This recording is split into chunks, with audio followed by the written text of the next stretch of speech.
Wow, this is awkward.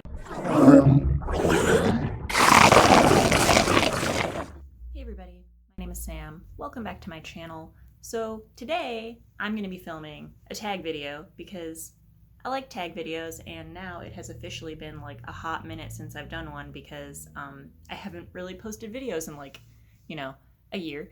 Today I'm going to be doing the medication book tag, which was an original tag by Algernon, who is one of the lovely humans I met when I went to BookNet Fest this year. I will link their video in the description below. But this is kind of an interesting concept for a tag because it's a book tag based on ours like mental health medication history, and I think that's kind of cool because the questions are kind of based around their personal experience, but a lot of the things mentioned in the questions are really, really common experiences people have when they're trying to find the right medication for their own mental health struggles.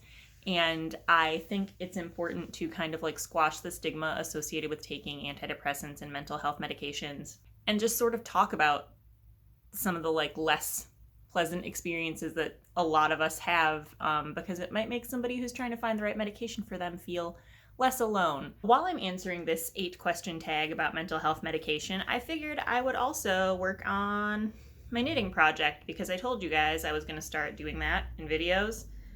And because knitting is one of the things that has been the most helpful for my anxiety in the last several months. So this seems like the perfect way to start doing some knit chats. So right now I'm working on a baby blanket. It's not very far along yet, obviously, but for a friend of mine who had a baby like 2 months ago now. They're doing an elephant themed nursery, so I'm doing like a blue and gray just baby blanket. This yarn is like super, super soft. So I'm gonna work on this blanket and talk about some books. For the most part, I'm gonna put photos like up here so that I don't have to like hold books, because if I'm trying to knit, that doesn't really work. Anyway, let's just get started. Question 1 is Lexapro, which is a medication that for R made their depression worse. So the book question for this is to name a book with a depressing ending or that made you cry. And for me, that book is now and always will be The Outsiders by S.E. Hinton. I have read that book no fewer than 35 times in my life, probably more. And every single time I read it, I turn into a sobbing mess. I'll never get over the death of Johnny. Spoilers for The Outsiders. The best character dies. That book, it's so depressing, but like, fuck, I love it so much. Question 2. Zoloft, fun fact, is the anxiety medication that I'm on. For R, this medication worked for a while and then stopped. So the question is, name a book that you fell out of love with. And for this, my answer is The Wedding Date by Jasmine Guillory. And this isn't anything dramatic. Like, it's not like I hate this book or something, but I just remember reading this and I fucking adored this book. And I'm not normally a huge romance reader, and it just like did something for me. I just had such a good time reading it. It got like swept up in it, and then I went back and reread it, and like I still enjoyed it, but it just like didn't do the same kind of thing for me that it had done the first time. Question 3. Vibrid. This is a medication that they got a sample of, and then it was not covered by insurance, which I feel like is a pretty common thing. The book question for this is the most expensive book that you own. And for this, I'm actually going to hold up the book because I think that showing my physical copy makes sense in this situation. The Tale of Genji by Lady Murasaki Shikibu. This is a more recent-ish translation that came out. I've had this book for a few years at this point, and full disclosure, I did not pay for it. It was given to me as a gift, but it is like a $25 book, which in the grand scheme of books is like not that expensive, I suppose. But like I buy almost all of my books either used or digitally, so like that is pricey to me, but it was a Christmas gift. I still haven't finished reading it. I started it, but now if I were going to read it, I would have to go back and start over, and like I should probably do that because I've had it for a while and I'll feel super accomplished once I get through it, but that day is not today. Next question. Wellbutrin. It helps depression but makes anxiety worse. So the question for this is, name a book that kept you on the edge of your seat. And you know what? It's been a while since I've mentioned it. I'm going to say Descender by Jeff Lemire and Dustin Nguyen. As you guys know, if you've been on this channel for any length of time, that is my favorite comic series of all time. It's a hard sci-fi series about AIs being outlawed and this little AI kid named Tim being chased down because the government wants to dissect him. And it's just so good. If you haven't read it, fucking read it. I would hold up my copy just because I love it so much, but my copy of volumes 1 and 2, I loaned them to my brother and his fish tank leaked all over them. So even if it's somebody you trust, maybe don't lend out your favorite books. Next question is Remeron, which can cause weight gain, and in the case of R, also didn't end up helping their anxiety. The question for this is a chunky book on your TBR that you worried won't be worth it. And for me, kind of cheating here, because these are like bind up omnibus editions, but these are the Sector General series by James White. I bought these on a whim at a book sale. And as you can see, they're like pretty fat, and this is like 2 of them. I think together these 2 make up the entire series. All I know is it's about a space hospital where they treat aliens, and like that sounds like it's gonna be kitschy and cheesy and like I'm gonna enjoy it, but like I really hope I don't invest a bunch of time in reading those and then find out that it's fucking awful, because sometimes with sci-fi, especially older sci-fi, it can go either way.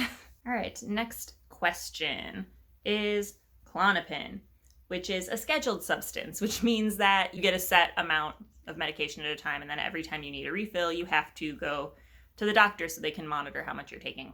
And so the question for this is a banned book that you love. And once again, we're pulling out an old fave on this channel, Flowers for Algernon by Daniel Keyes. This is my favorite book of all time.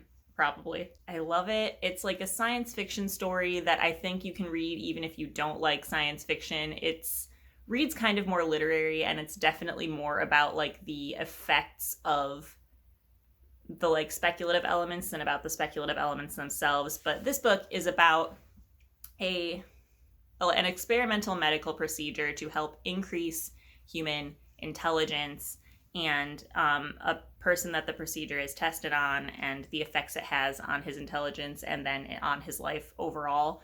And it's heartbreaking and beautiful, and I came out of reading that book a better person. Next question, Abilify, which causes sleepiness. It's a book that puts you to sleep, and for me, I don't own this book anymore. I unhauled it many, many moons ago, but it is After Alice by Gregory Maguire. I bought this because I love the Wicked Years series by Gregory Maguire, and I love Alice in Wonderland, and this book just ain't it. Like, this is supposed to be his like reimagining of Alice's Adventures in Wonderland, and it took me like 8 days to get through the first chapter. I just couldn't do it. There was just like no action going on to like make me feel invested, and I didn't care about the characters, and there just like really wasn't anything in it for me. I think that like the main draw to it was just kind of the language, which was pretty, but it just didn't do it for me. Next we have Ambien. This is the last question, which most people are familiar with Ambien. It's a like sleep aid.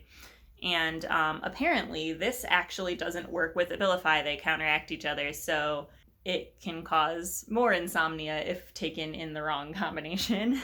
And so for this, the question is a book that kept you up late.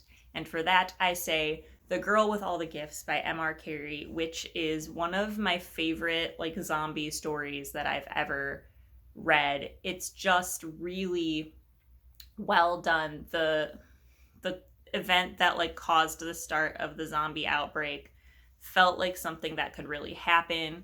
It involved like killer fungus, which you know is in the realm of killer plants, which is like my wheelhouse. I liked the characters. I liked that they were all flawed, even the ones that like we were supposed to be rooting for, and I just really enjoyed it. And it literally kept me up late because I read it during a Dewey's 24-hour readathon. So this works on 2 levels. That is my medication book tag. A big thanks to R for suggesting that I do this video. I put up like a thing on Twitter asking for book tag suggestions because that's just what I felt like filming, and they suggested that I do their tag, and I watched it and I was like, yeah, I'm gonna do that. Go check out their channel, subscribe, let's get them to 200. I don't know how to end videos anymore, do I? Wow, this is awkward. I'm gonna go. Have a great day, guys. Stay safe, stay healthy, stay home, and I love you.